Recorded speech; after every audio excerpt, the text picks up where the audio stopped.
আমরা চাই সার্বক্ষণিক মানুষের যে মৌলিক অধিকার চিকিৎসা সেবা সেটা যেন MBBS এর মাধ্যমে নিশ্চিত হয়। উপদেষ্টা পরিষদে যারা আছেন, আজকে সচিব পর্যায়ে যারা আছেন, আজকে যারা মন্ত্রণালয়ে আছেন, তারা যখন অসুস্থ হয় তখন বিদেশে বাড়ি জমান।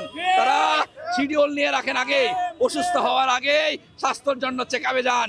কিন্তু সাধারণ মানুষ যখন অসুস্থ হয় তখন সাধারণ MBBS এর পরামর্শ পান না। যখন উনি উপজেলার বারান্দায় 2 দিন 3 দিন শুয়ে রেখে দেখা যাচ্ছে যে উনি সুস্থ হন না, তখন বাধ্য হন প্রাইভেট প্রতিষ্ঠানে পাড়ি জমাতে।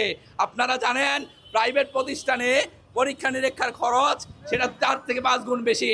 সরকারি হসপিটালে যেখানে মানুষ নামে মাত্র পরীক্ষা নিরীক্ষা করাতে পারতো, মানুষ সেই পরীক্ষা নিরীক্ষা করাতে পারতেছে না। এইটার কারণ সমস্ত মেশিন, সমস্ত সেট আপ থাকার পরেও শুধুমাত্র জনবল ঘাটতির কারণে মানুষ প্রয়োজনীয় পরীক্ষা নিরীক্ষা থেকে বঞ্চিত হচ্ছে। আজকে আপনাদের মাধ্যমে আজকে সাধারণ জনগণকে জানাতে চাই, আপনারা আপনাদের দাবি সম্পর্কে সোচ্চার হন। আপনারা সিভিল সার্জনকে জিজ্ঞাসা করেন আপনারা উপজেলা হসপিটালে কয়জন ডাক্তার পদায়ন করেছেন। আপনারা ইউএসএফকে জিজ্ঞাসা করেন আপনার হসপিটালে কয়জন ডাক্তার কর্মরত আছে।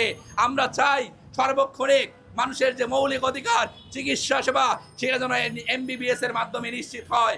আমরা চাই সাধারণ মানুষ তাদের ক্ষুদ্র স্বাভাবিক অসুস্থতা নিয়ে যেন মরণ ব্যাধি রোগে আক্রান্ত না হয়। আমরা চাই সাধারণ মানুষ তাদের সামান্য প্রয়োজন নিয়ে চিকিৎসার প্রয়োজনে যখন উপস্থিত হয় তখন তার জন্য যেটা সেটা বার্ডেন না হয়ে যায়, তার পকেট থেকে যেন হাজার হাজার টাকা বের হয়ে না যায়। আমরা যখন তাকে সঠিক MBBS এর মাধ্যমে একজন BCS চিকিৎসকের মাধ্যমে পরামর্শ সেবা দিতে পারবো, তখন তার প্রাথমিক চিকিৎসাটা অল্পতেই সমাধান করা সম্ভব। কিন্তু ওনার এই রোগটা দীর্ঘায়িত হওয়ার পরে পরবর্তীতে আর এই রোগটা সাধারণভাবে সমাধান করা সম্ভব হয় না, যখন এটা পার্মানেন্ট অর্গান ড্যামেজ হয়।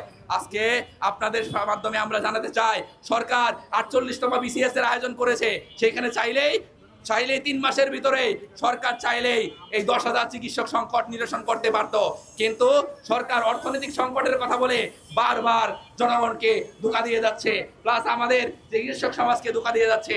সরকারের হাতে প্রয়োজনীয় পরিমাণ উত্তীর্ণ চিকিৎসক থাকা সত্ত্বেও সরকার উপজেলায় ডাক্তার প্রদান করতে পারতেছে না। কারণ কি?